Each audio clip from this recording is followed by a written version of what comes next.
Hey guys, tonight we drift quietly into the rust-colored dusk of 17th century Central Africa. The cicadas are already starting up. The air feels thick with the scent of smoldering wood and sweat, and somewhere in the royal palace of Ndongo, Queen So, Nzinga is adjusting her robes, again. She's preparing for a meeting so long, so astoundingly slow, that it may very well make your eyelids droop just hearing about it. But don't worry, that's kind of the point. You're standing barefoot, on clay floor tiles warmed by the day's sun, the atmosphere cloaked in the low thrum of drums and the soft hush of woven fans. People around you move slowly, deliberately. The Queen's attendants glide like shadows, the kind that smell faintly of myrrh, and know more secrets than your search history. They whisper in Kimbundu, their voices light as wind chimes, organizing. Something that from the outside just looks like a diplomatic mission. But oh, it's more than that. So much more. And here's your tiny reality check. You probably wouldn't survive this meeting. You'd either insult someone important with the wrong kind of bow, sweat your weight into the dirt within 10 minutes, or get dramatically exiled for asking when the food's coming. These were the Olympic Games of political theater, except with more humidity and fewer medals. So, before you get comfortable, take a moment to like the video and subscribe, but only if you genuinely enjoy what I do here. And hey, where are you watching from? Drop your location and local time in the comments. I love seeing who's joining us under which moon. Now, dim the lights. Maybe turn on a fan for that soft background hum. And let's ease into tonight's journey together. You're at court. Yes, you. You don't get a name here. You're just another set of very quiet ears. And right now those ears are being tugged gently by the dull thud of a ceremonial drum echoing across the limestone walls of the capital, Kabasa. Queen Nzinga is meeting with the Portuguese tomorrow morning, and you have a front row seat to the pre-game chaos. But first, you're sent to collect a list of somewhat odd items. A cloak of imported silk, red naturally, a bundle of smoked fish wrapped in palm leaves, don't ask why, and, curiously, a small stool carved with deliberate haste. Not fancy, just functional. Like, I need a chair and I need it 5 minutes. Ogo, functional. See, Queen Nzinga knows this meeting isn't just about treaties or Jesuit missionaries or territorial squabbles. It's about who sits where, literally. This is a world where no one hands over power unless it's covered in ivory and blood, and preferably both. So if you think this story is just going to be about paperwork, you're delightfully mistaken. We're talking about one of the most theatrical and uncomfortable diplomatic standoffs in colonial African history. Nzinga's palace smells like wood smoke, goat hair, and something vaguely medicinal. Maybe eucalyptus. Her sisters are nearby, talking in low tones about what she should wear to make the Portuguese sweat, metaphorically and otherwise. One suggests gold bangles, another votes for the knife in the hair trick. Classic court debate. Outside, messengers arrive from villages that have names like river songs. One of them brings news. The Portuguese are setting up their little negotiation tent. Oh, how quaint. Apparently, they've requested chairs for themselves, but not for her. That's when the first smile curls across Nzinga's face. Not the warm kind. The kind you get when you realize your opponent just walked into a trap of their own making. Here's your mainstream historical fact. This meeting actually happened in 1622, during a fraught chapter of Portuguese-Ndongo relations. Queen Nzinga, known for her political brilliance and refusal to be patronized, was negotiating peace with Portuguese officials after years of warfare and enslavement. She wasn't just fighting with armies. She fought with wit, posture, and chairs. Literally chairs. And here's the fringe tidbit. Some say she practiced hours each day with her attendants in mock diplomacy scenes, preparing for the exact words, silences, and glances needed to outwit her colonizers. Like a royal improv class, only with higher stakes and fewer puns.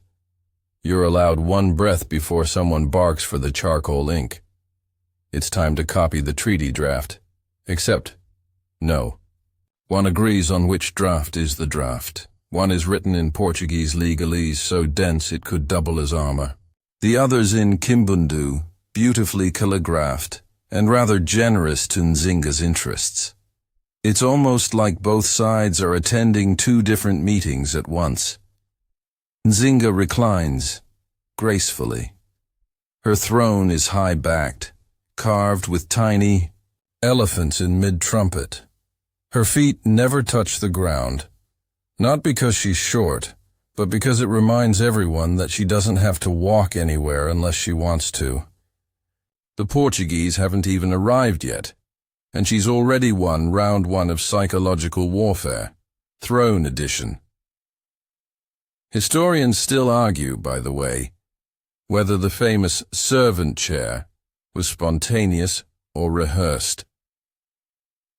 You're about to see for yourself in the next section, but spoiler alert, she's not the one doing the sitting down. Not right away, anyway. As twilight descends, the mood in the palace thickens into something heavy and honey-like. The mosquitoes are out. Somewhere nearby, an advisor mutters that they'll need extra fans and citronella bundles. You're sent to tie a prayer cloth around the entryway. It's stitched with a zigzag pattern to ward off bad spirits and presumably bad faith diplomacy. Nzinga lifts a goblet of tamarind wine. Her eyes scan the courtyard like she's looking at it for the last time, or perhaps the first time it's truly hers. Then she chuckles, soft, amused, regal. They bring no chair, she says, and it's not really a comment. It's a declaration, a strategy, a warning, maybe even a prophecy, and just like that, you feel your feet get heavier. The meeting hasn't even started yet. Morning comes in slow golden streaks across the reed-thatched roofs of Cabasa. You're up before the sun, because apparently being a fly on the wall in Queen Nzinga's court also comes with early morning humidity and stiff ankles. You stretch, vaguely hoping someone brought breakfast. Nope, just a gourd of lukewarm millet water. Delightful. Outside, a procession is forming. Nzinga doesn't just arrive anywhere, she emerges. There's a dramatic pacing to the whole thing, like a movie. Scene directed by someone who's watched too many lions and not enough political thrillers. She's dressed, not in military regalia, but in flowing layers of silk, red on red with subtle gold trim, that catches the light like coiled snakes. She is not here for war, not visibly. No, she's here to negotiate peace on her terms, and fashion is a diplomatic weapon. The palace gates creak open. You follow, trying not to trip over the hem of your borrowed tunic. Ahead, Nzinga glides under a shade canopy flanked by attendants, translators, and, ah yes, a particular woman carrying a short wooden stool. You don't get to ask yet, but you know what it's for. The stool is important. Monumentally so. You reach the outskirts of the Portuguese camp, a clearing in the woods where the grass is either dead or pretending to be. The tents are squat and beige, fluttering like uncertain flags. The Portuguese commanders look tired. Maybe it's the heat. Maybe it's the decades-long quagmire of trying to colonize a region filled with leaders like Nzinga who simply refuse to roll over and hand over the keys. The Portuguese have chairs, big ones, tall-backed, with iron rivets and stiff cushions. They are arranged in a way that, let's just say, doesn't scream equal partners. One for the governor, one for his translator, one for the bored-looking priest. 0 for Queen Nzinga. You pause, so does she. There's a beat. It stretches just long enough to make everyone uncomfortable. Nzinga looks at the governor, then at the empty ground before him, and then, without missing a beat, nods ever so slightly. The stool carrier steps forward, and then, slowly, deliberately, kneels. She becomes the stool, a living one. Nzinga sits down, effortlessly composed, as if this were the plan all along, because it was. This is the infamous moment you've probably heard about in sanitized textbooks and overly earnest documentaries. The day Queen Nzinga used her human footstool because the Portuguese refused to offer her a seat. Here's your mainstream historical fact. Yes, this moment really happened. In 1622, at Luanda, Portuguese officials, perhaps intentionally, perhaps just diplomatically clueless, didn't provide Nzinga with a chair. She improvised. She sat on one of her servants, using the act to show that she wouldn't tolerate symbolic slights, even if it meant resting her authority on the back of someone else. Literally. Quirky detail. Some sources suggest the servant volunteered. Others say it was a previously agreed-upon tactic, rehearsed in palace corridors with full choreography. And one rather shady account insists the same servant remained there for the entire negotiation. That's commitment, or a serious cramp. Historians still argue whether this was calculated theater or an on-the-spot show of dominance. Either way, it worked. The Portuguese fell into a stunned silence. A few nobles shifted uncomfortably in their two high chairs, unsure whether they'd been outmaneuvered or just outclassed. Nzinga adjusts her robes like nothing's happening. She leans forward, speaks. The translator blinks, startled by the directness. She doesn't begin with thanks or flattery or even an obligatory invocation of peace. No, Nzinga goes straight to the point.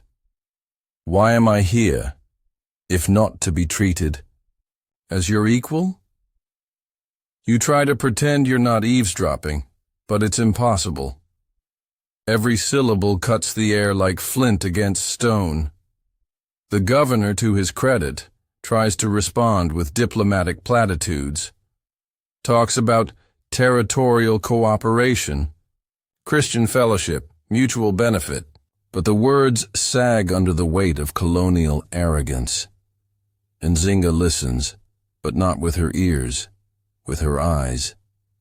She watches his body language, the twitch in his lip, the sudden glance at his priest. This isn't a conversation. It's a chess match, and you're on move 2. The wind shifts slightly. You catch a whiff of clove oil. Someone's wearing it as a form of subtle protest.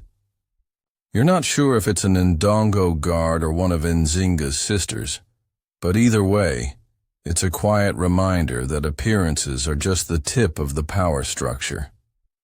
Everything here is coded. A chair isn't just a chair.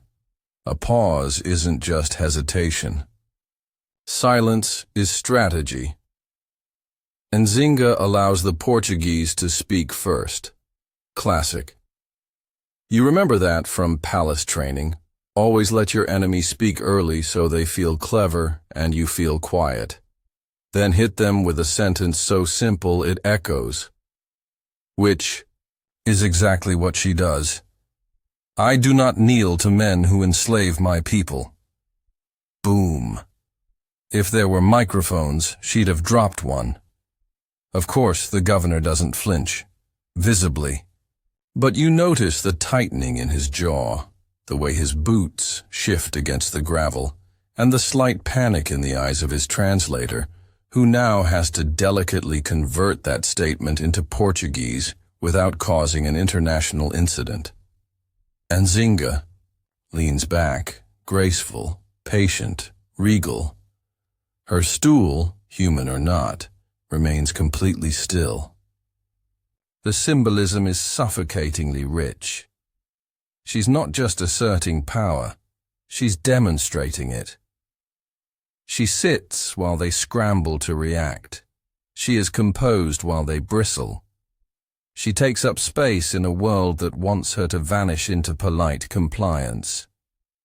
You don't realize how long it's been until a fly lands on your wrist.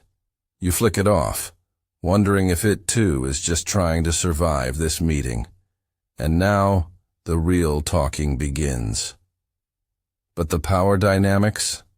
Already decided. You're still standing there, pretending not to sweat through your tunic, while Queen Nzinga appears to glide through the heat like it's made of feathers.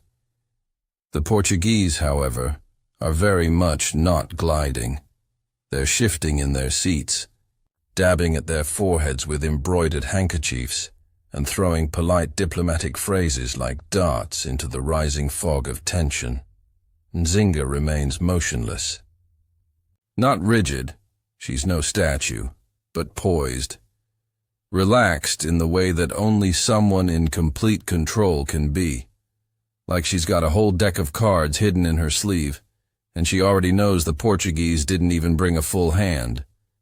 The conversation turns, predictably, to religion. The priest seated beside the governor leans forward, his cross catching a glint of the sun. He offers Nzinga a delicately bound Bible, his words buttered with hope. Would your majesty consider baptism as a gesture of peace between our peoples? Ah. There it is. Nzinga smiles. It's slow and elegant, and doesn't reach her eyes. She takes the Bible, turns it in her hand like a puzzle box, then hands it off to one of her aides without comment. You don't know what she's thinking, but you're willing to bet she just filed that offer away for future leverage. Here's your mainstream historical fact. Nzinga did undergo baptism during this exact visit in 1622, taking the Christian name Ana de Sousa after the governor's wife, who acted as her godmother. It was a diplomatic maneuver, one that gave the illusion of submission, while slyly opening the door for better negotiations. A masterstroke. Think less, I'm converted, and more checkmate in 3 moves. Now for the quirkier fringe. Detail. Some say Nzinga showed up to the baptism in full military dress, sword at her hip, and demanded the ceremony be conducted in both Portuguese and Kimbundu. The governor agreed. What could he say?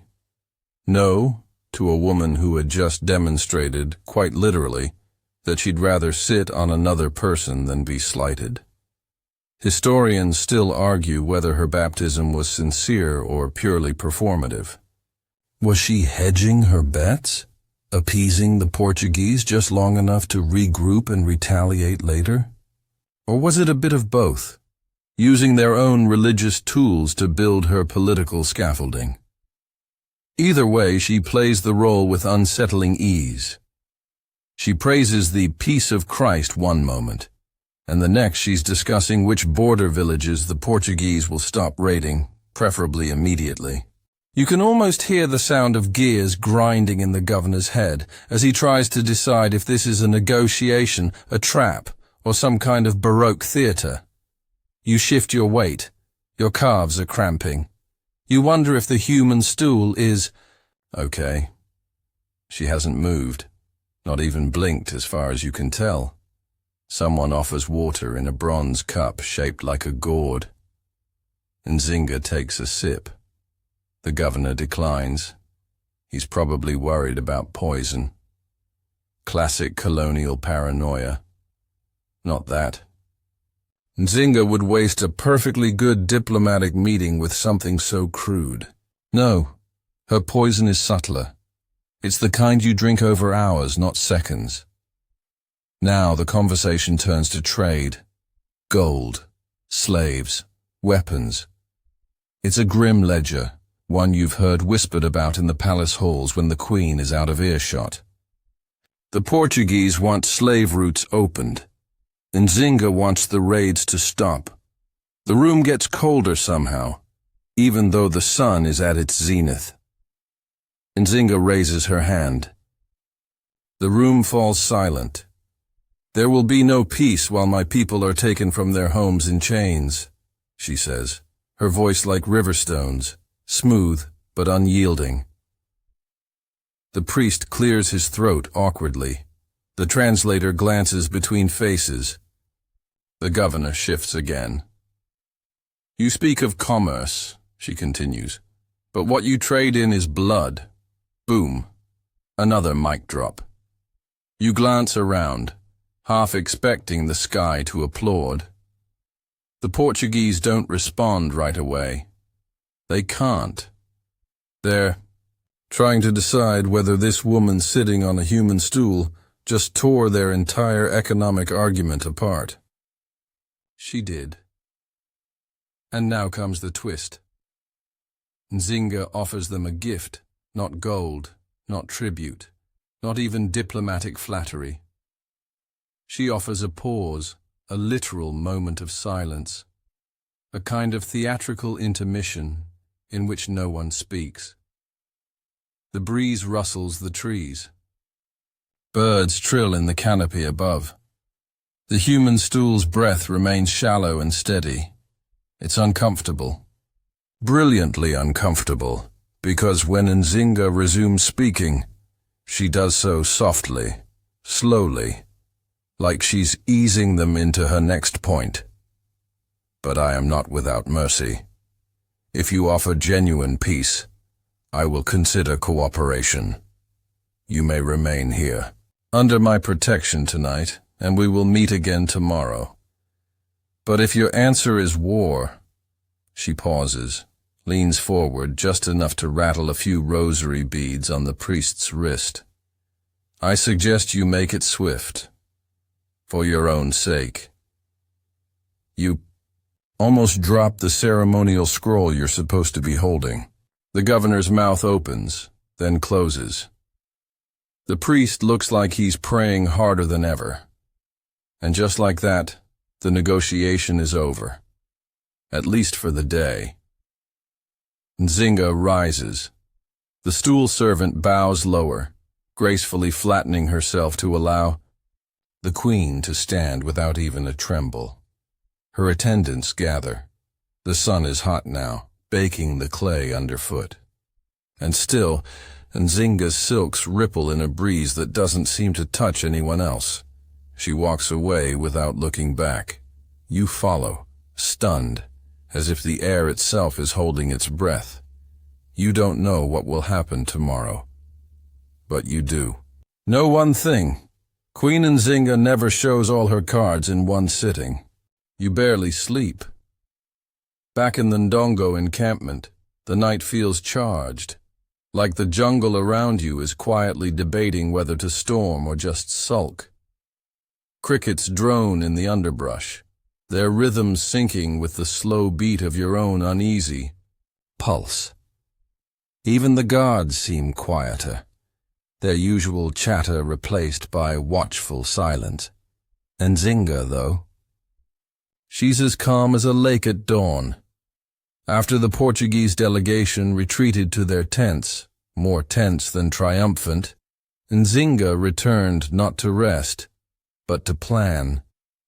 You trail behind her like a leaf caught in her wake, trying to keep up as she moves between courtiers and generals, advisors and informants. She isn't finished with the Portuguese. not by a long shot. Here's your mainstream historical fact. After that first infamous meeting in 1622, Nzinga didn't just walk away with a truce. She left with concessions.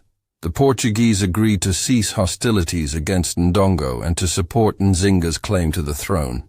This was no small victory. It effectively put her at the helm of one of Central Africa's most embattled kingdoms, with European recognition to boot. But, and this is a glorious but, Nzinga didn't trust a single word of it. Back in her war tent. Yes, of course it's a tent made of fine fabric stitched with silver thread because even battle plans deserve ambiance. Nzinga gathers her closest advisors. There's Kambu, her ever-loyal sister. A steel-nerved woman who, legend says, once stared down a line of Portuguese musketeers and dared them to shoot first. There's Mbemba, a battle-hardened commander who speaks only when necessary. And there's you, wide-eyed and clutching a clay tablet like it's going to sprout answers. Nzinga unrolls a parchment map, hand-drawn, lined with charcoal ink and sweat. Her fingers trace the Kwanza River, the jagged hills beyond it, and the Portuguese fortresses studded along the coast like stubborn scabs. The truce, she says softly, is a bandage over a wound they created. Kambu nods. It will peel the moment we look away. Nzinga looks at you. What's the fastest route to Matamba? You blink. Matamba? That's another kingdom entirely. One traditionally ruled by its own line of leaders. Powerful, independent, and, until recently, untouched by Portuguese entanglement. Then the realization hits. Nzinga is thinking beyond Ndongo. Beyond survival. She's thinking expansion. And here comes your quirky historical tidbit. Later, when Nzinga eventually does take control of Matamba, she doesn't conquer it with swords. She pulls the royal family into political alliance, marries into their nobility, and absorbs their power like a queen playing 4D chess. Some accounts say she even adopted local customs with theatrical flair, donning Matamban war paint, learning their dialects, and presenting herself as their long-lost mother of salvation. Subtle. No. Effective. Immensely. But we're getting ahead of ourselves. Right now, the discussion is still raw strategy. Nzinga suspects, knows, that the Portuguese will break the peace eventually. Maybe not tomorrow, maybe not next month. But colonial appetites don't shrink. They just hide behind treaties. Historians still argue whether Nzinga's preparations at this point were defensive or imperial. Was she reacting to looming threats, or already sowing the seeds of a wider kingdom? Some say she was simply trying to survive. Others say she was quietly assembling an empire from the ruins left by European greed. Meanwhile, you're sketching battle routes on parchment, pretending your hands aren't trembling. Nzinga isn't speaking much now. She's listening to whispers from spies embedded in Portuguese trading posts, to murmurs from displaced villagers along the riverbanks. She absorbs information like a sponge absorbs blood, efficiently, silently, completely. A messenger enters. He's dusty, wide-eyed, and clearly ran through most of the jungle to get here. There's movement on the coast, he pants. Portuguese. Ships. A dozen, maybe more. They're restocking near Luanda. Nzinga raises a brow. Restocking or regrouping? The messenger swallows hard. Both. No one says it out loud, but the tension thickens. A storm is coming, and Nzinga dismisses her court with a flick of the hand. "Sleep," she says, "if you can. Tomorrow we meet again." You hesitate before leaving, glancing back one last time. She's alone now, seated by a lantern whose flame flickers against the canvas walls. Her eyes are open, staring at nothing and everything. You realize she's not resting either. She's waiting, and not passively. You wake just before dawn to the sounds of drums, slow and deliberate. Not war drums, but something more ceremonial. A signal. Nzinga is already dressed. No silks this time. Today she wears armor, not a full battle set, but a reinforced robe lined with metal beads and bone buttons. Her hair is tied back, her expression unreadable.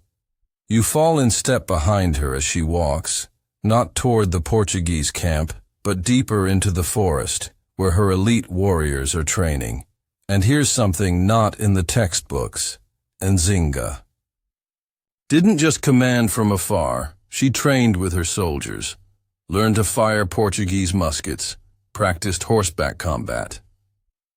There's even an account that claims she personally bested one of her generals in a mock duel just to keep everyone on their toes. This woman didn't need to inspire loyalty. She demanded it by being the best in the room and the most dangerous. As the sun begins to rise through the trees, you realize something else. This isn't a woman reacting to the Portuguese. This is a queen preparing to outlast them. Again. The sun's barely made it over the treetops, but already the forest hums with energy. Not the chaotic panic of battle, no. This is the low, deliberate hum of preparation, of a queen setting pieces in motion with the patience of a snake watching. A bird's nest. You walk a few paces behind Nzinga as she inspects her troops. They stand in neat rows, spears gleaming, bodies still as stone. Men and women, young and older, all trained under Nzinga's own eye. Some bear scars from battles past, skirmishes with rival clans, Portuguese raids, even inland ambushes from other African factions lured by European weapons and greed. Nzinga pauses before one soldier whose arm is wrapped in cloth. She asks no questions. The soldier nods once, proudly, and she moves on. This is your mainstream historical fact. Nzinga's military force was a rare breed, gender integrated, strategically adaptable, and deeply loyal. She didn't just tolerate women warriors, she championed them. Her personal guard reportedly included a fierce corps of women archers, many of whom had fled enslavement or abuse in other regions and found refuge and purpose under Nzinga's command. Now for the slightly weirder detail. Rumor has it that Nzinga sometimes held war councils while perched on a tree limb above the campfires. Yep, a literal branch. Why? Some say it was for elevation and perspective. Others say it was intimidation. Nothing unsettles a general like being stared down by their queen from above like some kind of royal hawk. Is it true? Historians still argue whether this was just symbolic showmanship or genuine strategic behavior. Either way, you've now learned not to rule anything out with Nzinga. Today, she doesn't climb a tree. Instead, she addresses the troops from a raised earthen mound. Her voice carries, not shouted, but clear, like a drumbeat across stone. The Portuguese call this peace, she says. But what is peace to a snake who sheds his skin only to strike again? Murmurs ripple through the ranks. They come with gifts in one hand and chains in the other. But we are not a people who kneel. She draws a small blade from her belt, holds it up, lets the morning light catch its edge. I call this jungle a wilderness. I call it home, and I do not give my home to thieves. You almost expect the trees themselves to cheer. The speech ends without ceremony, no grand gestures, just that calm, chilling promise in her tone, the kind that stays with you even when the words fade. That afternoon, Nzinga meets again with the Portuguese delegation. But this time, the venue has changed. Not a cleared circle in the jungle, but a stone lodge near the riverbank, shaded by woven mats and heavy with the scent of crushed mint and smoke. You're inside, holding a tablet. The governor and his retinue arrive in polished boots, their faces fixed in diplomatic masks. But you notice the stiffness in their movements, the wariness.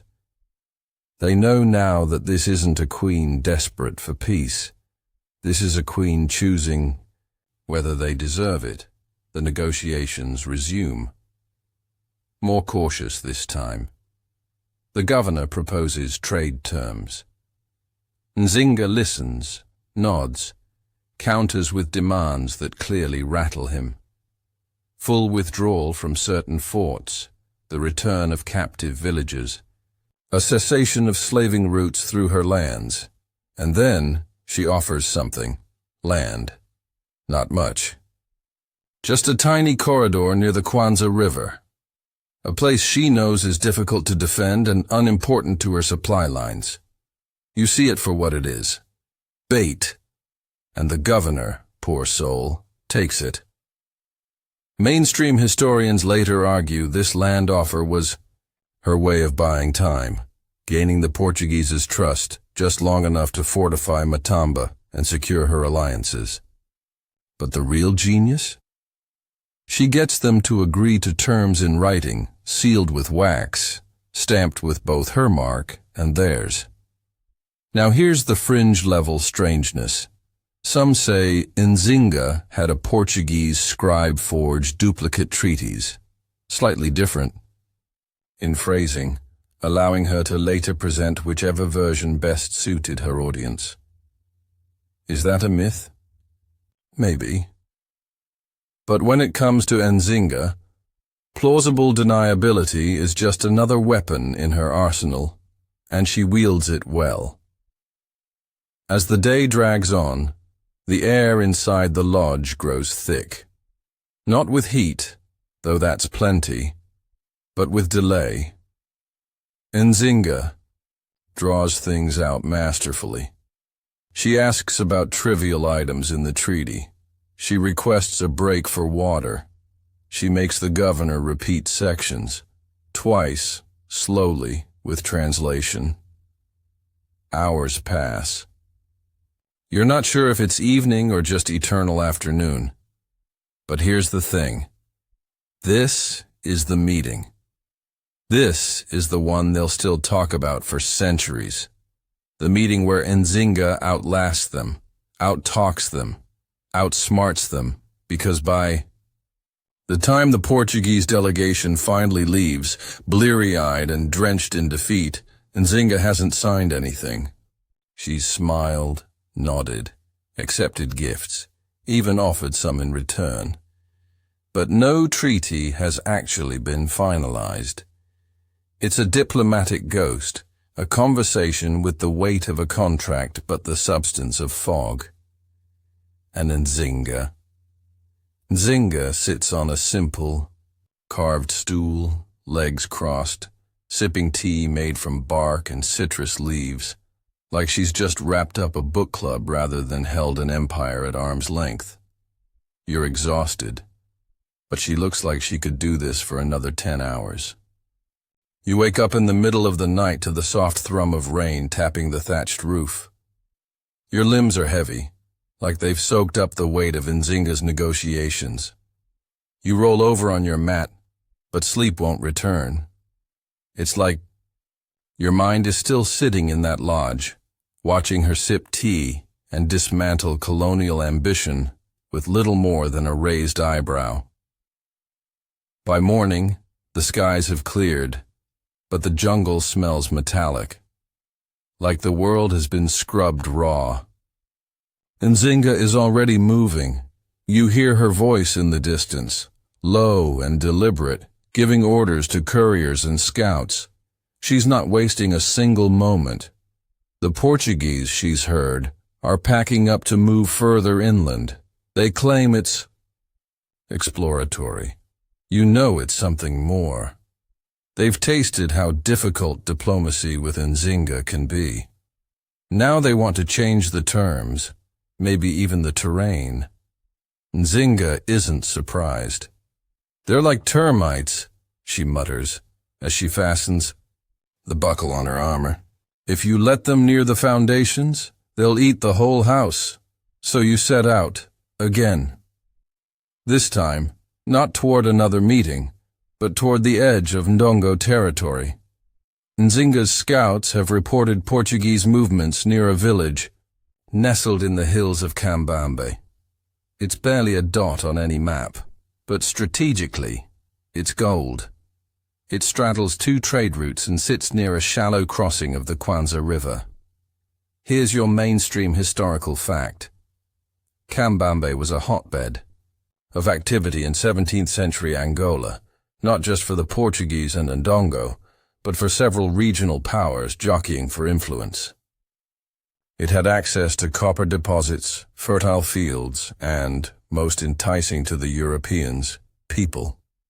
Labor, souls to be traded or converted, depending on which hat the colonizers were wearing that day. Nzinga knows all this, and she knows the Portuguese will try to take it. So you ride with her entourage for hours, winding through thickets and muddy trails. Every now and then, you pass a child playing with a carved wooden lion, or an old woman spinning thread outside a hut. Life continues, even in a pressure cooker. Nzinga stops once to speak with an elder who greets her not as a queen, but as a daughter. They embrace. There's genuine warmth there, the kind you don't manufacture for politics. The woman hands Nzinga a woven charm, red and ochre, shaped like a hornbill, and whispers something you can't hear. Nzinga places it in her satchel without a word. And here's your quirky historical tidbit. Nzinga reportedly believed in Nganga, spiritual intermediaries who helped channel ancestral wisdom and protection. Some stories claim she traveled with her own personal diviner, a man named Mbazi, who read omens in fire patterns and palm wine. Whether it's superstition or strategy, Nzinga never discounted the spiritual angle. The caravan arrives at Cambambe just before dusk. The village is quiet. Too quiet. You don't need to be an expert to see it's been emptied recently. No smoke rises from cooking fires. No goats bleat. It's like everyone just left. Nzinga frowns. She signals to her captain, who dispatches scouts. Too clean, she says. Historians still argue whether this particular trip to Cambambe ended in confrontation. Some claim Nzinga met the Portuguese here and forced them into yet another stalled negotiation. Others insist she avoided them entirely, letting them tire themselves out and retreat before she even showed up. But you remember this. That night, Nzinga ordered her camp set on the far side of the river, using the high ground and tree cover to monitor movement. She walked the perimeter herself, boots muddy, torch in hand, checking every sentry post. And then, around midnight, you hear voices again, this time not friendly. A Portuguese scouting party, maybe 6 men, emerges from the trees. They're armed, whispering intense Portuguese. Nzinga doesn't run. She doesn't yell. She just steps into the clearing with that calm, deliberate stillness she wears like armor. One of the Portuguese raises his musket. She raises a hand, and they freeze. She speaks to them, in their language, softly, with perfect pronunciation. What does she say? You never find out. It's one of those moments you live through but don't get to witness in full. She sends them back with a message for the governor. You'll learn later what it was. If they step foot across the river, they'll be met with fire, not treaties. They do not step across. Not that night. Back in camp, Nzinga finally sits. She pulls the hornbill charm from her satchel and holds it for a long moment. You're not sure what it means. Maybe protection, maybe patience, maybe prophecy. You ask her what. She thinks the Portuguese will do next. She smiles. They'll wait, and while they wait, we grow stronger. The next morning, her messengers leave for Matamba. She's going to make her move soon, not just to defend Ndongo, but to inherit Matamba, to unify two kingdoms under her rule, to build something the Portuguese cannot dismantle. You watch her mount, her horse, the sun casting a golden rim around her silhouette. She doesn't wave goodbye, she just rides on, and you follow. The path to Matamba isn't paved in glory. It's paved in roots, in sweat, and in the slippery politics of inheritance. You're deep in the interior now, far from the riverbanks and colonial outposts, in a place where every tree seems older than memory itself. The air is thick, slow, like it's trying to drag you backward. Nzinga doesn't slow down.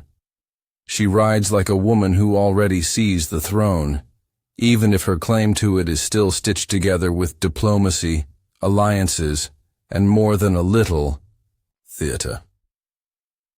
Here's your mainstream historical fact. In 1631, Queen Nzinga captured and then established herself as ruler of the kingdom of Matamba, which would later become the base of her resistance against the Portuguese. It wasn't just a land grab. It was a calculated move that gave her a more secure power base inland, away from Portuguese naval strength and closer to essential trade routes that allowed her to supply and support her armies. But before she could rule Matamba, she had to take it, and then convince everyone she belonged there.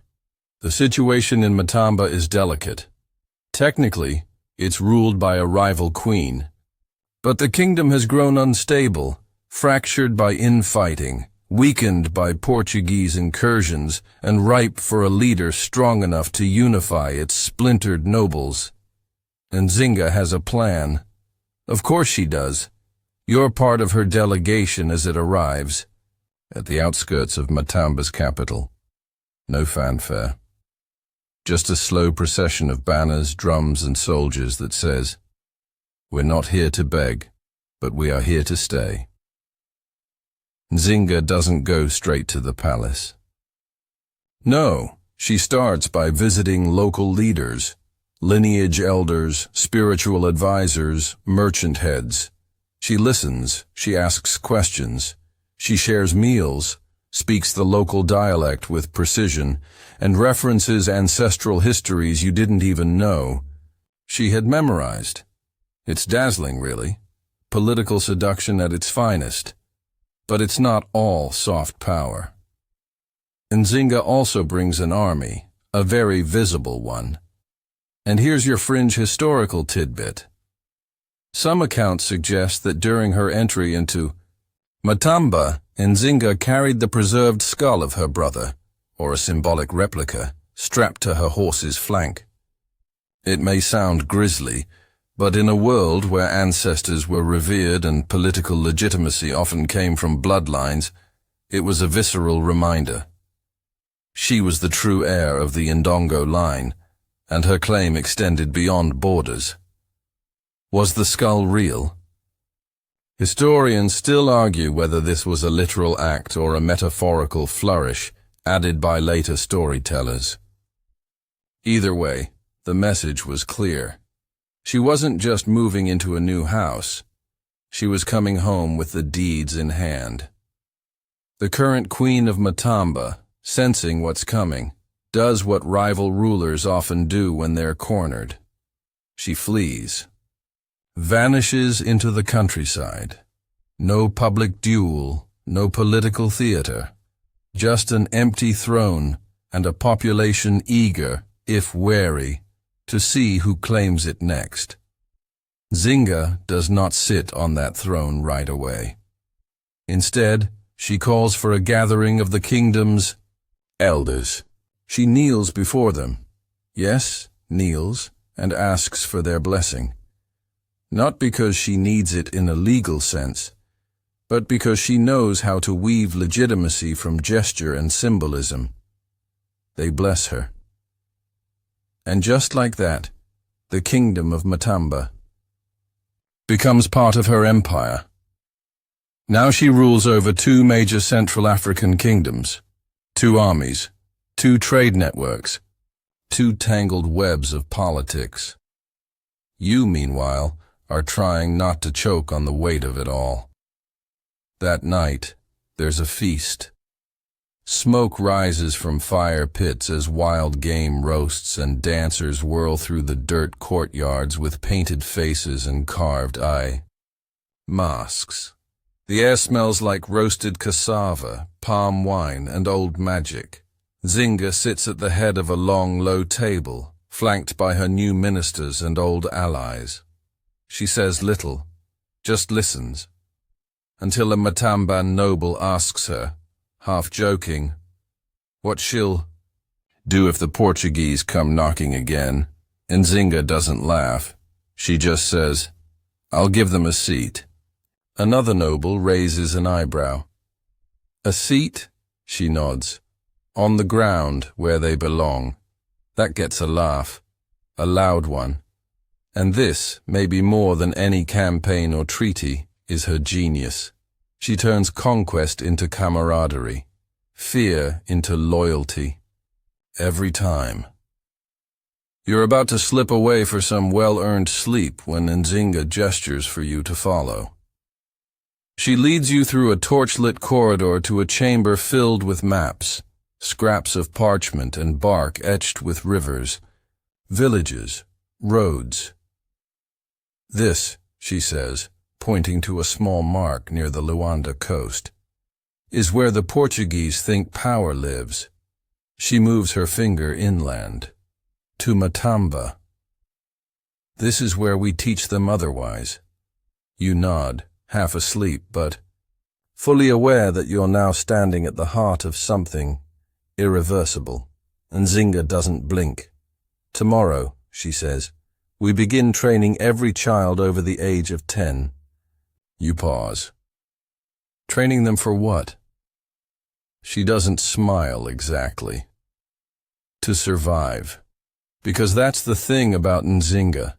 Every move is a layer deeper than you thought.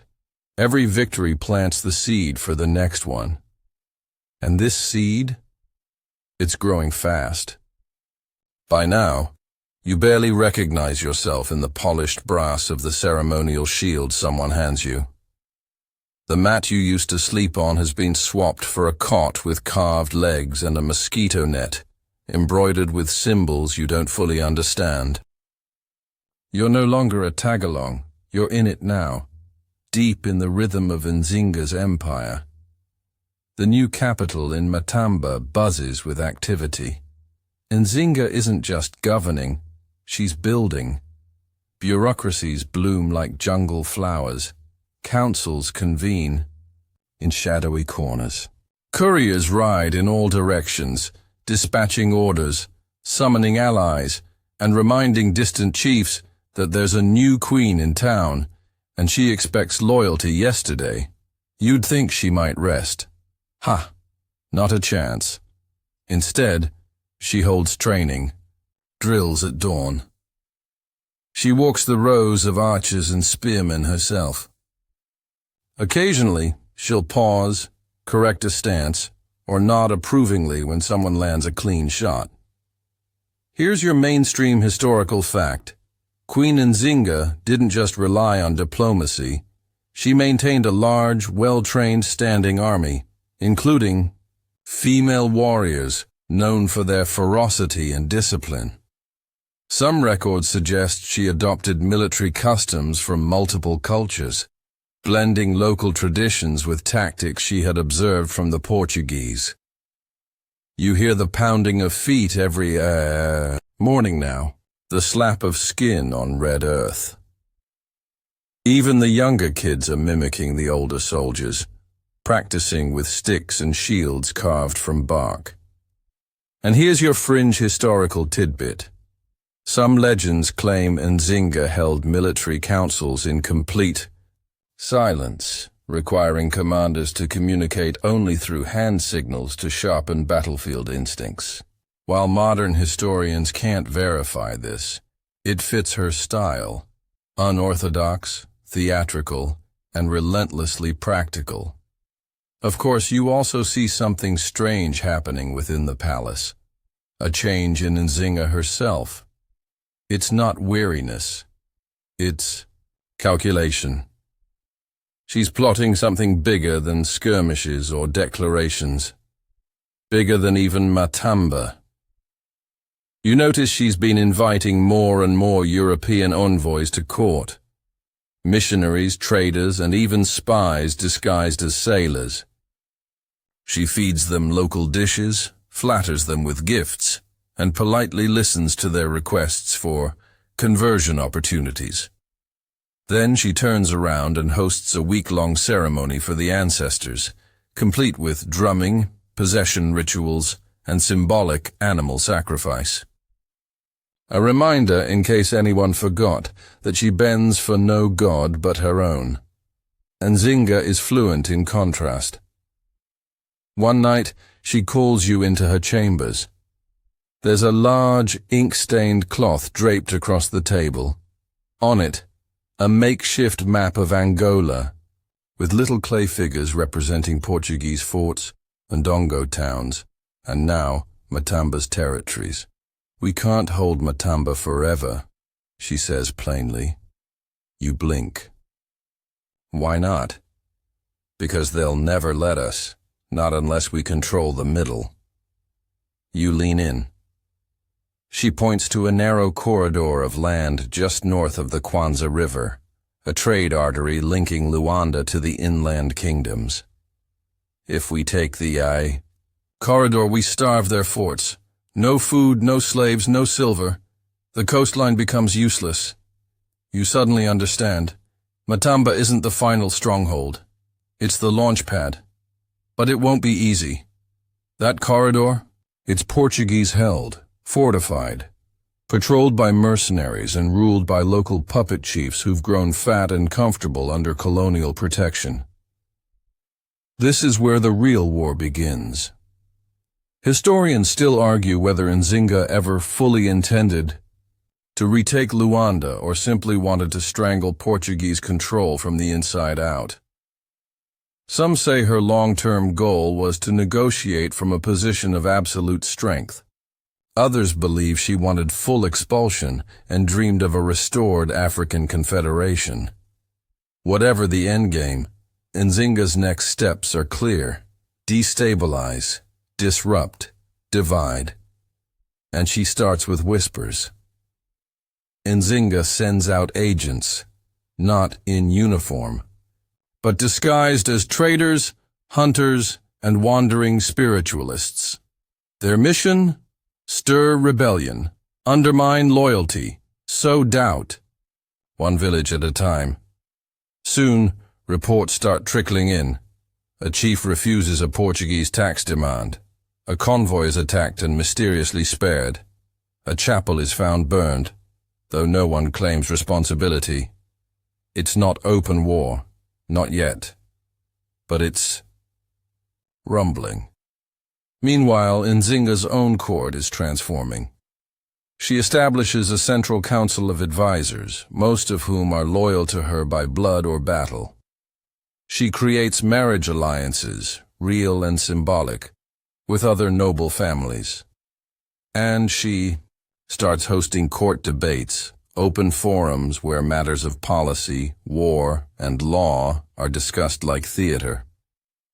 At one, you listen as a Matamban elder argues that joining the slave trade is the only way to compete with European powers. Nzinga lets him speak. Then calmly she replies, "And if I sell my people today, what will I have left to rule tomorrow?" Silence. She wins. Again. The evenings are warm now, full of orange light and the smell of roasted maize. You sit under the stars and wonder how long Nzinga can keep this up. How long she can balance on this razor's edge, playing colonizers against their own ambitions, while keeping her people from splintering under pressure. One night, you ask her, she laughs. Not kindly, not cruelly, just honestly. "As long as I have breath," she says, "they will not win. It's not a vow. It's a prophecy. And tomorrow, she moves her army toward that corridor, the beating heart of the empire, hers or theirs. You wake to the sound of ropes creaking, horses snorting, and the low murmur of warriors breaking camp. The earth is still wet from last night's rain, and your boots sink just enough to remind you, this is going to be a long march. Nzinga moves. Like a ghost ahead of you, already armored, already alert, already scanning the horizon as if she can smell the future. And maybe she can. The corridor she's targeting now isn't wide, but it's critical. Think of it like a jugular vein. If she severs it, Luanda chokes. You ride beside her, or rather, slightly behind. She never likes anyone walking directly at her side, unless they've earned it in some unspeakable way. The path ahead is dense with bush, and somewhere in there is the road to the Portuguese trade lifeline. Here's your mainstream historical fact.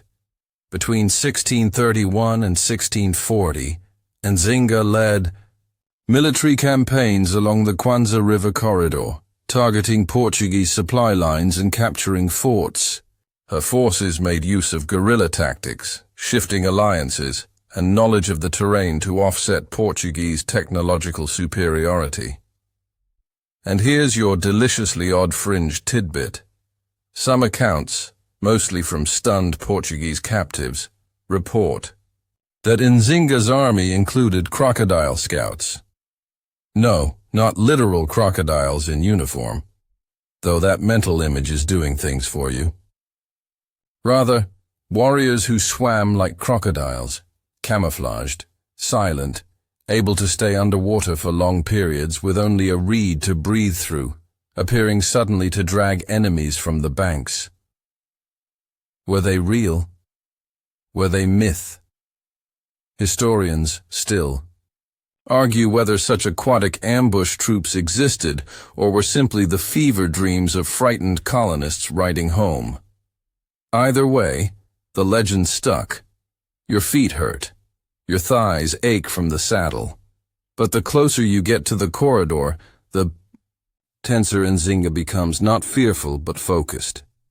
You watch her spend hours poring over maps, drilling scouts, and fine-tuning a multi-pronged assault strategy that seems to rely as much on when the attack happens as where.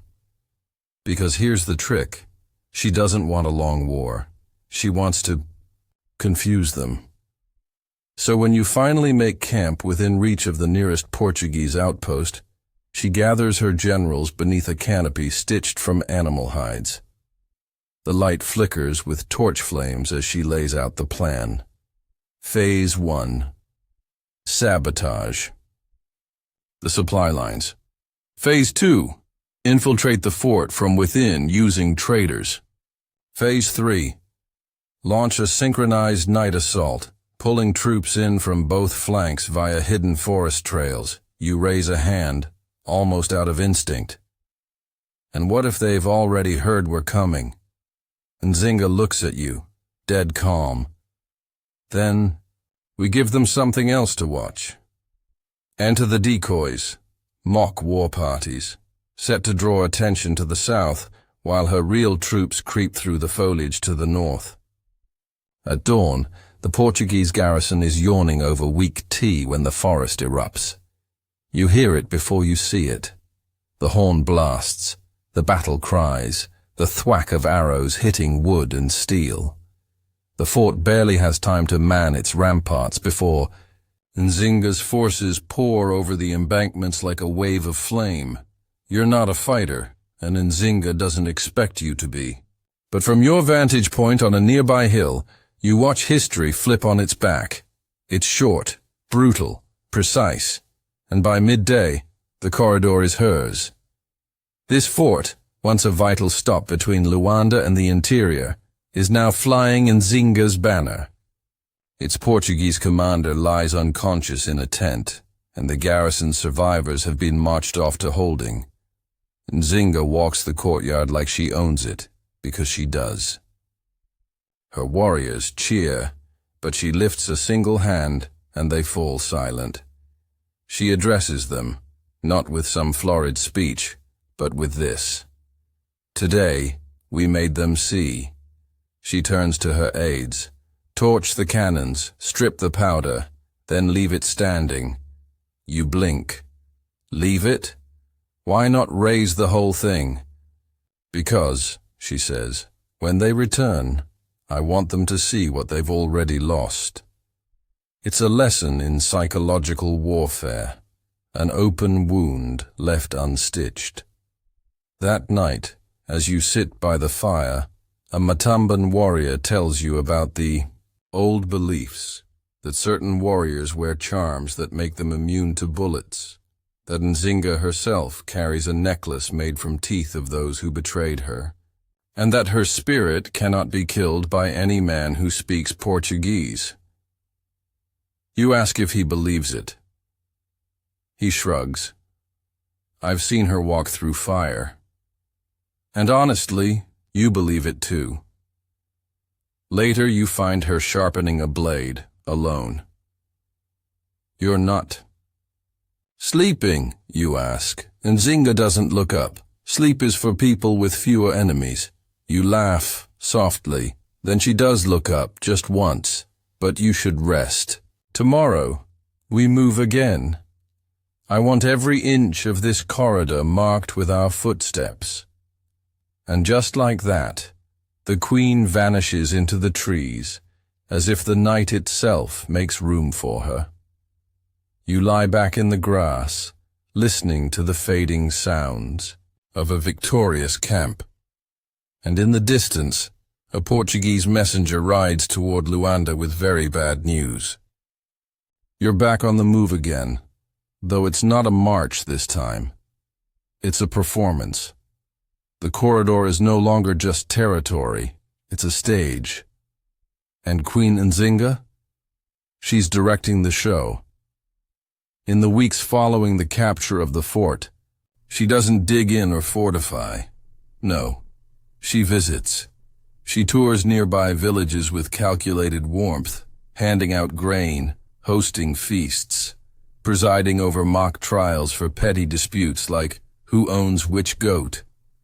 All with a sly smile, all under the soft flutter of her new banner, and yet you never forget the blades beneath the silks. Here's your mainstream historical fact. Nzinga was a master of propaganda and political theater. After victories, she made strategic displays of generosity, offering protection and economic benefits to newly acquired villages, to sway them away from Portuguese allegiances. And here's your fringe tidbit. Local lore in these regions tells of Nzinga carrying a carved ivory flute that could summon owls, messengers of the spirit world. Some villagers swore she played it at dusk, and within hours, Portuguese collaborators would mysteriously vanish. Owl, flute, or no, what's clear is that betrayal often had a short shelf life. You tag along to one such village. The chief meets. Nzinga stiffly, barely hiding his anxiety. His guards stand close. Too close. Nzinga dismounts. Doesn't say a word. Instead, she walks into the village square, removes her sandals, and sits cross-legged in the dirt. Silence. Even the goats stop bleating. Finally, the chief kneels beside her, his forehead to the ground. It's not just submission. It's... Nzinga simply says, "I do not conquer land. I liberate people." You'd roll your eyes if it weren't actually working. Her charm campaign isn't limited to rural leaders either. She sends emissaries to former Portuguese allies, offering them options, not threats. Join now, or be left behind. Some flip immediately, others waffle. So Nzinga starts stacking the deck. She hosts a festival. Music, palm wine, bright colors. She invites neighboring chiefs, and even Portuguese informants. Everyone's eyes widen when her army parades past, perfectly synchronized, faces painted, spears glinting like teeth. Then come the dancers, men and women both, performing a dramatized version of her first negotiation with the Portuguese, only with a delightful twist. The Portuguese are portrayed by goats, tiny capes and all. Even you laugh. It's propaganda, at its finest. Funny, biting, and impossible to forget. Nzinga leans toward you during the spectacle. They need to know we are not only strong, but smarter. Always smarter. Meanwhile, news reaches you of unrest in Luanda. Portuguese governors are panicking. The Queen of Matamba, this upstart, this woman, is now in control of their artery. Their economy hiccups. Their influence thins. Trade slows. You imagine the sweat forming on powdered brows. Historians still argue whether Nzinga intended to force the Portuguese into another negotiation, or simply to bleed them dry slowly. Some claim she never wanted to return to Luanda, just to make it irrelevant. Others suggest she was always playing a long game to reclaim it all. Whatever her plan, she's not letting up. By now, the army is larger, better armed, more loyal than ever. Nzinga walks through the ranks by night, calling warriors by name. She remembers who lost a brother, who saved a village, who forged their own arrowheads. This is not charisma, it's investment. No one forgets. The queen who remembered them.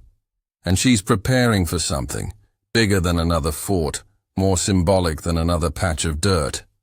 You're in the war tent again. She spreads out new maps. The Kwanzaa River is to the west. Portuguese-controlled territory snakes around its bends, guarded by forts and churches. Nzinga taps one in particular. Kibangu.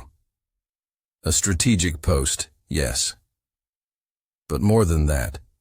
It's a spiritual site, a place where Catholic missionaries had been gaining traction, converting local rulers.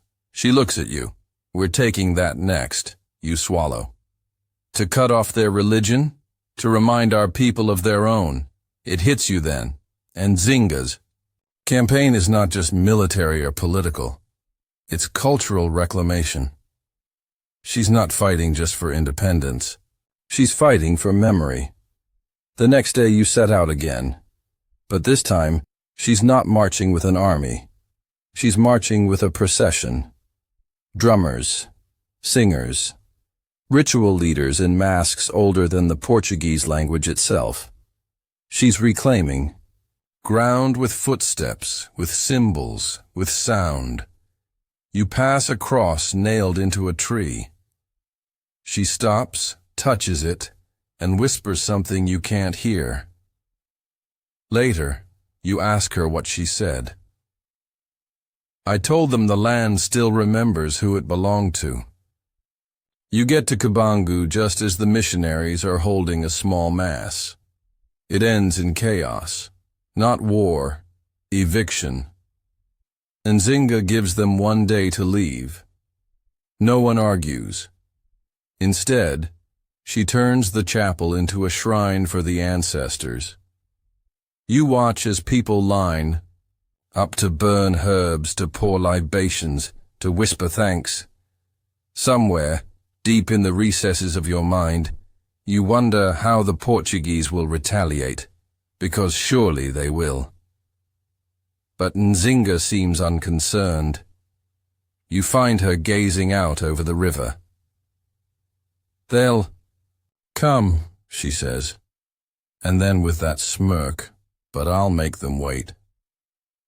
You wake to the sound of drumming.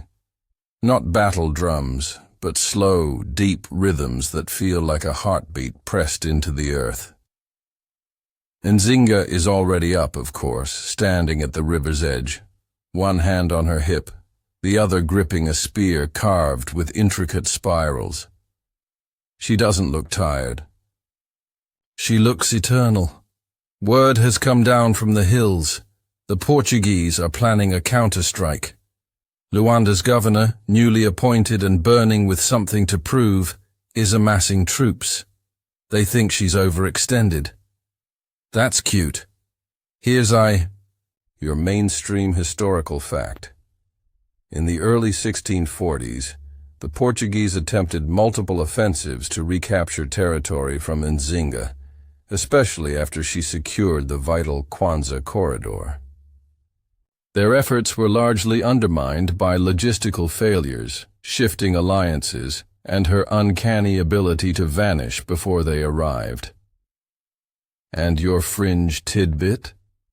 Portuguese officers supposedly passed around a crude sketch of Nzinga with a banner, reading Rainha Demonio, Demon Queen.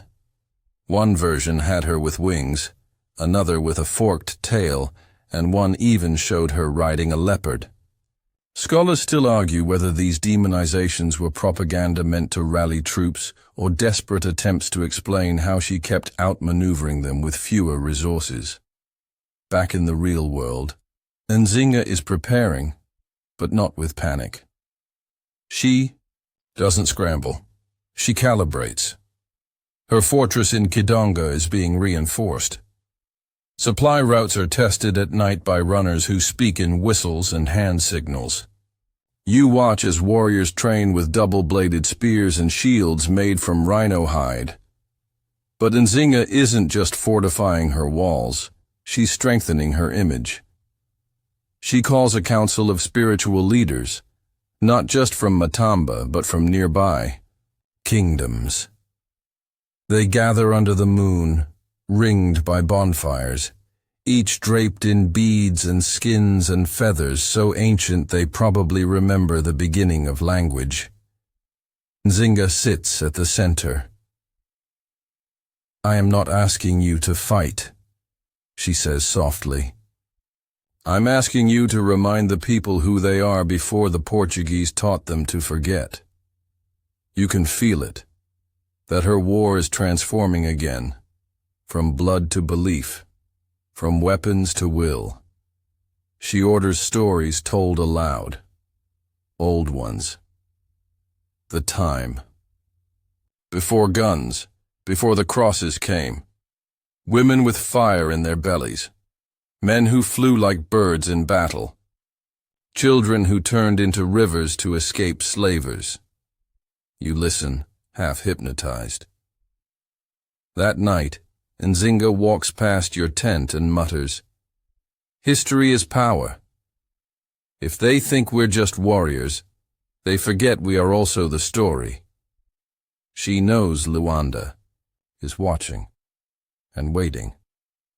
So, she gives them a show. She sends envoys to European rivals. Remember the Dutch? They're sniffing around the Atlantic again, eager to break Portuguese monopoly. Nzinga sends them gifts, gold, honey, even a letter penned in perfect Portuguese that essentially says, "Wouldn't you like to make Luanda your next port?" Historians still argue whether the Dutch actually took her seriously at this point, or were just entertained by the audacity. But there's little doubt Nzinga was playing chess while everyone else was fumbling with checkers. Meanwhile, she lets the Portuguese troops inch closer. They struggle through thick jungle, losing supply, carts to muddy roads and mosquitoes the size of small birds. Reports say one captain fell ill after drinking from a poisoned spring. Another was found bound to a tree with a note that simply read, "She sees you." And still, Nzinga waits.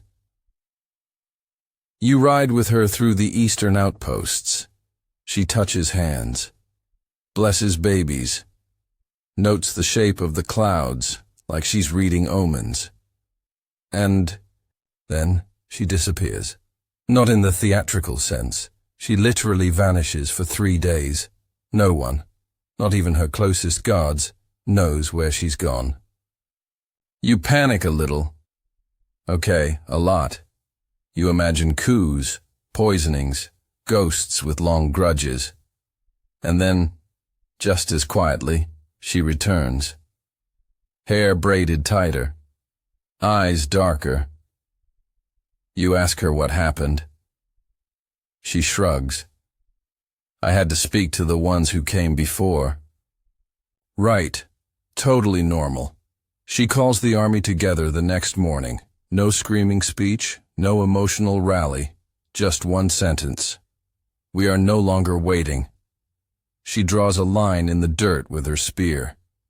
Whoever crosses this with me walks into the next world, one where they remember our names. One by one, every warrior steps over the line, including you. You really didn't mean to, but there you are, standing with everyone else, feeling like your breath is borrowed, like the moment just made itself immortal and you accidentally walked into it. The plan isn't madness, it's elegant. Nzinga won't wait for the Portuguese to fully deploy. She'll strike first, not at their soldiers, at their symbol. Luanda itself is still unreachable. But their staging ground, the heart of their logistics, it's just weak enough to bleed. She knows the maps. She knows the terrain. She knows what they don't protect when they think they've already won. You travel at night. You sleep in short bursts beneath trees that feel older than betrayal. You eat what you can carry, drink from leaves, speak only in gestures, and you creep like myths through enemy lines. Nzinga's army gliding so quietly it feels like wind with teeth. You reach the outpost just before dawn, and when the sun rises, it does so on fire. You don't see the fire at first. You feel it. A strange glow creeping up the sides of your vision, a crackle that doesn't belong to birdsong. The air turns sour, wood, oil, something metal burning from the inside out. You rub your eyes and blink into the sunrise, and then it comes into view. The Portuguese outpost, half supply depot, half chapel, all arrogance, is already being consumed. Flames whip along the thatched roof like gossip in a market. You see soldiers stumbling from tents, coughing, waving swords uselessly at smoke. Some don't even bother to fight. They just run, Nzinga's army, nowhere visible, because they've already left. Here's your mainstream historical fact. Nzinga's tactics included scorched earth assaults, quick, precise, and designed to destabilize rather than occupy. Rather than stretching her forces thin, She'd hit key Portuguese strongholds hard, then vanish, leaving panic in her wake. This raid on the outpost? Classic Nzinga. And for your quirky tidbit, get this. Oral tradition says that Nzinga once tied flaming bundles of dried chili peppers to the tails of goats and set them loose in enemy camps. Apparently, the screaming soldiers were too busy swatting at their burning tents to notice the warriors in war paint moving like shadows among them. Whether or not it happened exactly that way, the image is too spicy not to savor. You crouch behind a boulder, watching the outpost collapse. No one sounds a proper alarm. The Portuguese weren't expecting this. They assumed she'd go after big targets, forts, cities, trade routes. Instead, she's playing whack-a-mole with their nervous system. And just like that, she's gone again. No gloating, no banners, just silence and smoke. You regroup hours later at a predetermined clearing. Nzinga is sitting beneath a tree, calmly eating from a bowl of fermented cassava, as if nothing dramatic just happened. You ask, was that really necessary? She looks at you. Victory isn't always a roar. Sometimes it's a whisper you leave behind, and you feel it again, that creeping awe, that realization that this isn't just strategy, it's ritual, but this isn't the climax. Not yet. The raid is just a warning, a carefully worded note tucked into a flaming envelope. The real plan? It's deeper. Nzinga's next move is almost spiritual in its logic. She decides to reoccupy a site that predates Portuguese incursion entirely, the sacred plateau of Candundu. It's not militarily valuable. There's no gold, no food stores, no fort. But it matters. Because Candundu is where the earliest matrilineal rulers of her people were buried. It's a site of power, myth, and origin. A place the Portuguese declared non-essential decades ago, turning it into a quarry of all things. Nzinga rides there on horseback, this time draped not in war paint, but in ceremonial cloth dyed with river clay and soot. A shaman walks beside her, scattering palm ash in her footsteps. You think, surely this is symbolic. But Nzinga isn't playing at symbols. She's reclaiming the narrative. When she arrives, she orders every stone removed from the quarry to be replaced by hand. The pit is filled with soil and saplings. She builds no fortress here, no camp, only a monument made of red stone and shaped like a sleeping woman. She plants herbs around its base, then pours water over it and whispers, "You can't hear the words," but the silence that follows is loud. Historians still argue whether this act was strategic, religious, or simply personal. Some say it was a message to her people. We are not the Portuguese. We do not erase. Others suggest it was a vow to finish what those matriarchs started. There are even theories she believed the land itself would protect her if honored properly. But whatever the reason, the message travels fast. Within weeks, more chiefs defect from the Portuguese. Not because of a lost battle, but because they see something happening that feels like destiny. And the Portuguese? They panic in all the predictable ways. More troops, more threats, more missionaries, more confusion. They can't seem to trap her. Can't predict her. You think they might be asking the wrong question. They keep wondering where she'll strike. But Nzinga's real weapon is when, and this is the part you'll never forget. One night, a storm rolls in. Not just rain. Sheets of it. Thunder that sounds like the ancestors are clapping sarcastically at something dumb a governor just said in Luanda. You're holed up in a lean-to, wet, cranky, trying to dry your boots by holding them over a reluctant fire. Nzinga walks in. She's dry. Somehow. She looks around and says, "You ready?" You blink. For what? We're going to church. You think it's a joke? It's not. There's a tiny chapel just south of the old outpost, abandoned now. She leads a handful of warriors there under the cover of the storm. They don't bring torches. They move by lightning. When you arrive, she doesn't enter. She circles it. Then, from her pouch, she pulls out a handful of earth taken from Kandundu. She presses it into the chapel wall, then speaks. This land remembers us. Now it will remember this. She walks away. No flames, no fight, just a quiet seed planted in stone. And that's when you realize she's not just trying to win, she's rewriting the ending. It begins quietly. So quietly, in fact, that you almost don't notice it. But there's something odd in the air as you move from village to village with Nzinga's retinue. A different kind of hush. Not the fear of war, but the reverent stillness of people starting to believe in something bigger than survival.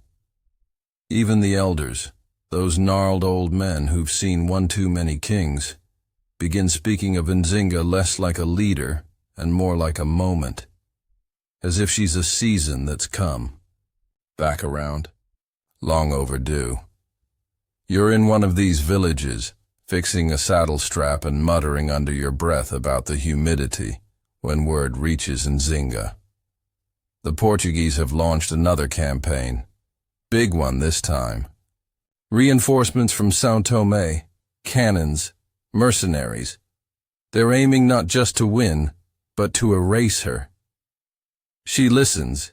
She chews a bit of dried plantain, and then she laughs, like full-on belly laugh. Everyone stops what they're doing. One soldier drops a melon. They think this is the final act, she says. Let's make it the second act twist. And here's your mainstream historical fact.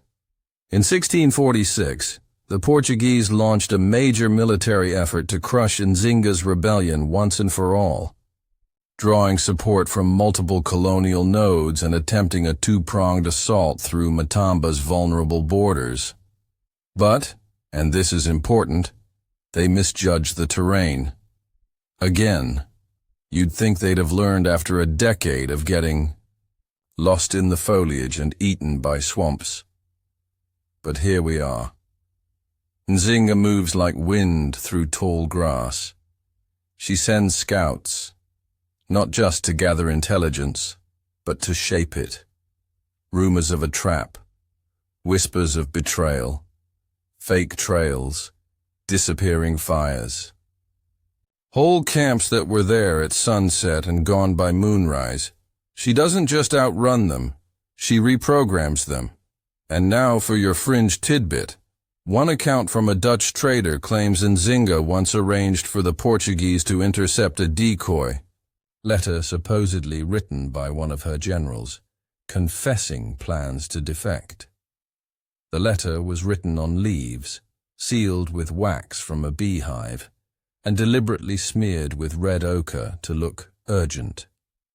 The Portuguese changed their route based on this note, and walked straight into a dead-end valley where they were trapped for days by, well, no one, just jungle, and their own paranoia. Historians still argue whether that story was true or just some Dutch guy making mischief with his rum-soaked quill. But let's be honest, it sounds like her. This time she doesn't ambush the Portuguese outright. Instead, she lets them win one skirmish. Just one. It's strategic. A small forward camp falls after token resistance. They even leave behind loot, musket balls, salt, some silk cloth. The kind of stuff that makes Portuguese soldiers sloppy with celebration. You're with Nzinga as she watches the flames of that camp from a distant ridge. She murmurs, "Let them think they've tasted." Me. A pause. "Then I'll give them indigestion." You smirk, but don't say anything. You're learning. That night, the clouds return. A dense fog rolls in from the east, thick as goat milk, and just as cloying. The Portuguese make camp in a gully. They don't post enough guards. They're exhausted, overconfident, and that's when Nzinga's army splits into three. You don't see it happen. You feel it, like something just blinked, and the jungle rearranged its teeth. The attack is not a slaughter, it's a lesson. Spears from above, traps in the mud, fire on the periphery, not to destroy, but to disorient. Horses bolt into the night. Cannons get stuck in quicksand. One unlucky captain gets treed by a warthog. No one knows which direction is safe anymore. And through it all, Nzinga doesn't even draw her blade. She just watches, because this is not the final battle. This is the warning shot.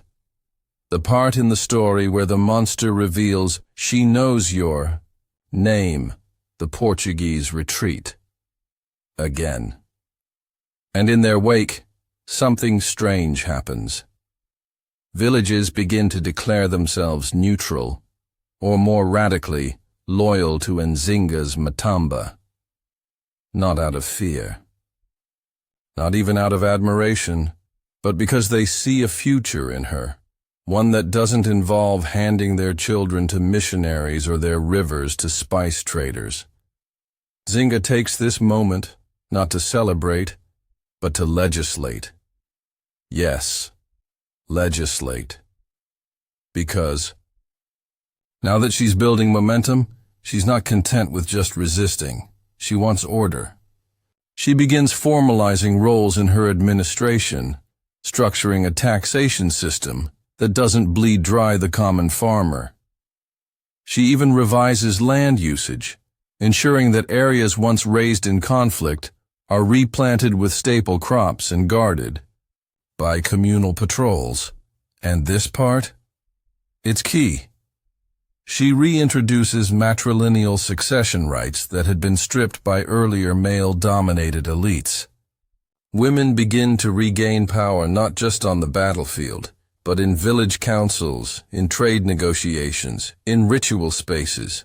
Nzinga isn't just restoring her kingdom, she's reprogramming its DNA. You watch this happen while seated on a rock, chewing sugarcane, trying not to cry.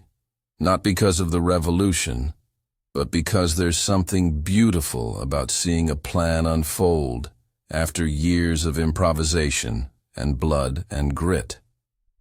And she's not done. Far from it. There's still one more move she's been holding. Back a meeting. Not a battle, a conversation. You ask her about it as you pass by a carved tree trunk on the way back to the capital. She only grins. Remember the first time we met the Portuguese? You nod. The chair thing? She laughs. Yeah, that. She taps her spear on the ground once. Time to bring the chair back. It takes weeks to arrange. Months, maybe. Hard to tell, since time here moves like river fog. Slow, curling around rocks you didn't know were there. But eventually, the word spreads like spilled palm wine. Queen Nzinga has agreed to meet the Portuguese. Again in person. This time, though, there are conditions. She will not enter Luanda. She will not kneel. And she will not meet under any roof she doesn't own. So the Portuguese come to her, tents, chairs, flustered scribes and all, escorted. across the borderlands to a neutral glade at the foot of a basalt hill that glows reddish under the sunset. You watch them arrive like a school trip from a disappointed boarding school. Creaky uniforms, wilted plumes, too many scrolls and not enough common sense. You're already there, of course. Been helping construct the diplomatic zone for days. Nzinga insisted on a layout based on traditional council circles. No throne, no raised platform, just woven mats under open sky. There's even a tea fire off to the side, and snacks. You know what we're doing here? Nzinga says to you that morning, eyes half-lidded as she checks her bangles. You shrug. Diplomacy? She snorts. Performance art. Here's your mainstream historical fact. Nzinga would ultimately engage in several diplomatic negotiations with the Portuguese, some more successful than others. One of the most iconic moments, apart from the infamous chairlady stunt, was a series of drawn-out talks in the mid-1600s during which she repeatedly outmaneuvered Portuguese envoys by exploiting their lack of cultural literacy and over-reliance. On formal legalese, today's meeting, no different. And now for your fringe tidbit. Rumor has it that one time, Nzinga brought an entire bowl of termites to a negotiation. Live ones. Placed it in the center of the discussion circle and didn't say a word about it. The Portuguese thought it was symbolic. They were half right. Later, Nzinga allegedly quipped that diplomacy with them was like hosting termites in your granary. They smile at your roof and chew through your floor. Whether she actually said that is up for debate, but again, sounds like her. Historians still argue whether this final phase of Nzinga's career marks a shift toward genuine diplomacy or simply a more refined extension of her battlefield strategy. Did she want peace? Or did she just want a pause long enough to rearm? The evidence cuts both ways, but none of that matters in the moment, because now you're seated to her left, cross-legged on a mat, watching as she greets the Portuguese envoy, not with bows or prayers or the flattery of subordinates, but with an amused tilt of her head and a mug of sour honey tea. The envoy, some half-sunburned officer named Rodrigo, is clearly uncomfortable. He's not used to queens who don't curtsy, or laugh when he mispronounces her title. He opens with a formal statement about mutual interests and sustainable settlement of hostilities. Nzinga replies, "You mean you want to stop bleeding soldiers and spices?" Silence. You sip your tea. The rest of the meeting unfolds like a chess game where only one person knows what the pieces actually do. Nzinga dodges commitments with smooth parables. She agrees to peace, in principle. She even offers to resume Christian worship, under her terms. The envoy looks confused. "But you're already baptized," Nzinga shrugs. "That was last season." He blinks. She smiles. "I'm very versatile." There's a moment, halfway through, that sticks with you forever. Rodrigo mentions reparations. That if she wants recognition, she must acknowledge the damage done during her incursions. Nzinga leans forward. "Let me tell you about damage." And then she recounts, quietly, precisely, every village razed by the Portuguese. Every field salted, every family separated by forced conversion or sold down the coast. She doesn't shout, doesn't even frown, just lets the facts pile up like bones. By the end, even the scribes are silent. Then she says, "You want peace? Let's start with memory. And you feel it, not just in the pit of your stomach, but in your spine. That subtle shift from diplomacy to doctrine, from war to something almost sacred. Nzinga isn't just asking for treaties. She's demanding witness. And here's the real twist. It works.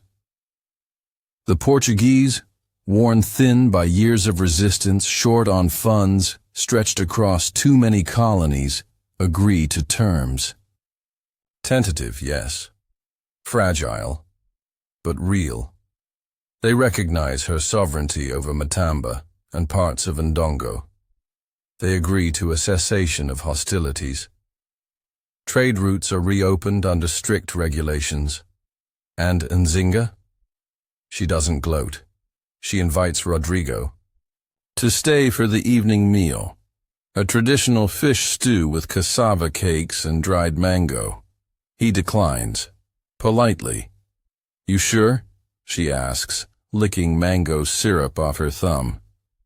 He nods, sweating. Your loss. As the sun sets and the Portuguese pack up their wagons, you sit by the tea fire with Nzinga, watching smoke rise towards stars that haven't moved in centuries. You think they'll honor it? You ask. She tosses a twig into the coals. No. Pause. But now they know I can build a table and flip it, she grins, not like a queen, like someone who's just played a very long game of hide and seek and finally won. And there's one last thing. As the embers die, she reaches into her satchel and pulls out, of all things, a chair leg. Polished wood. Old, recognizably Portuguese. Souvenir, she says. You raise an eyebrow. From the first meeting? She nods, then tosses it into the fire. Let them bring their own seats next time. The seasons roll forward, like they always do, rain carving deeper grooves into the hills, vines creeping up the walls of half-forgotten fortresses, children being born who'll never remember what the war drums once sounded like. You're still by Nzinga's side. Not every day, not at every council meeting, but close enough to feel the weight shift when she breathes deeply before a decision. You've grown older, yes, but she seems untouched. Not ageless, exactly. Just resolved, like stone that learned how to walk. In the years that follow her final negotiations with the Portuguese, Queen Nzinga rules with a sharp, deliberate grace. She consolidates her gains, fortifies borders not with walls, but with relationships. Trade resumes, with both the Portuguese and the Dutch, but she sets the terms now. No more tribute, no more showy conversions for the sake of treaties. She's Christian when she wants to be, traditionalist when it suits her, and completely herself at all times. And that's her ultimate rebellion. Here's your mainstream historical fact. Nzinga ruled Matamba for nearly 2 decades after the major conflicts with the Portuguese cooled. During that time, she transformed her kingdom into one of the most stable and prosperous powers in the interior of Central Africa, especially notable for a woman in power during a time when European colonial narratives insisted female rulers were anomalies or threats. But she was no anomaly. She was inevitable. And now for your quirky fringe tidbit. Some later oral traditions claim that Nzinga never actually died, that she staged her own death, slipped away in the night, and now wanders the forests as a spirit of war and justice. It's said that if you sit by a fire and speak her name, the flames will flicker, not from wind, but recognition. And your enemies? They'll dream of a woman with a spear and no patience. Historians still argue whether Nzinga's legacy has been romanticized beyond the facts, or if just maybe the facts understate her. Because how do you quantify someone who survived everything designed to erase her? You're there for her final years. You see her walk slower, sleep longer, smile softer. But her mind, still sharp enough to split a pine cone at 50 paces. She teaches younger women how to lead, trains them not just in tactics, but in tone, how to speak with confidence, how to pause before answering, how to let silence feel like a weapon. There's a day, bright, humid, when she sits with you under a baobab tree and says, "They'll forget the battles, but they'll remember how I didn't flinch." You nod.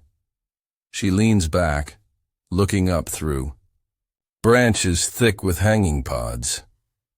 "I didn't fight all this time just to be remembered. I fought so they'd have something to remember." And that's what it was all along. Not just resistance, not just rebellion, but memory-making. She understood something the Portuguese never could. Power fades. But stories? Stories sharpen. You're in the capital when the news comes. Quiet.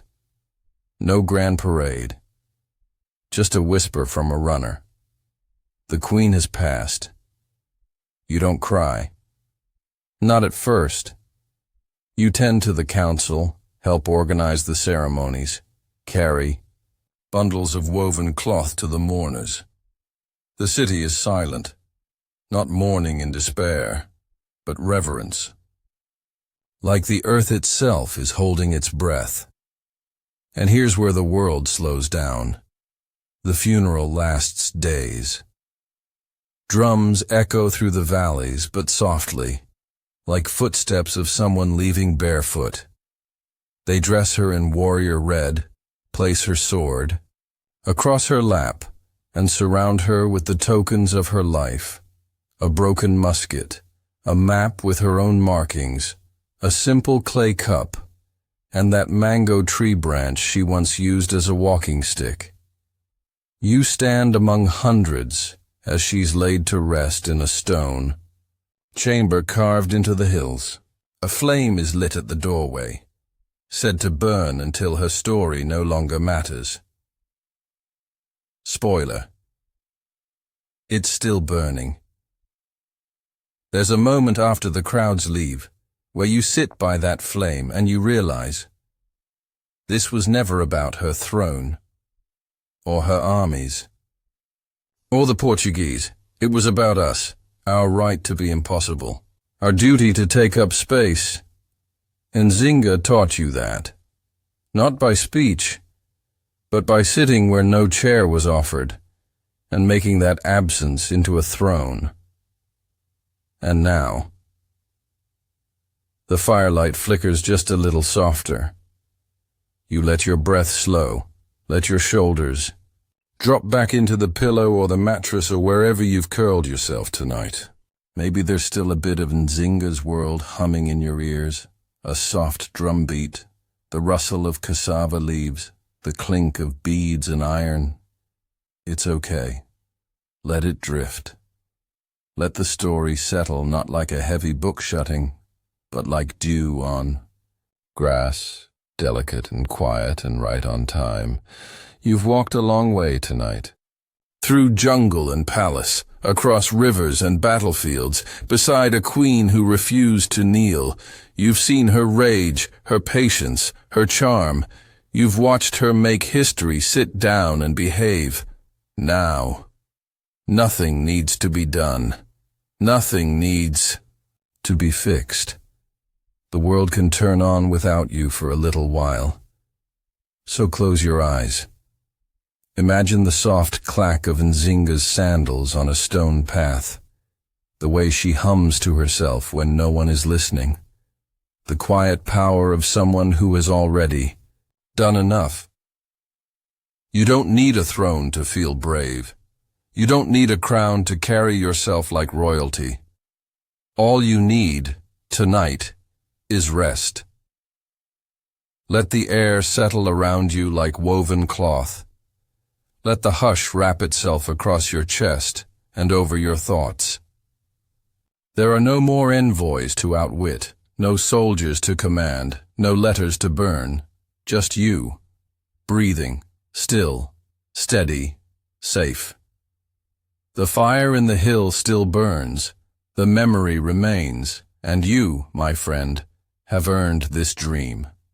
So sleep. Sleep deeply. Sleep like someone who knows that even the fiercest warrior gets to lay down her spear.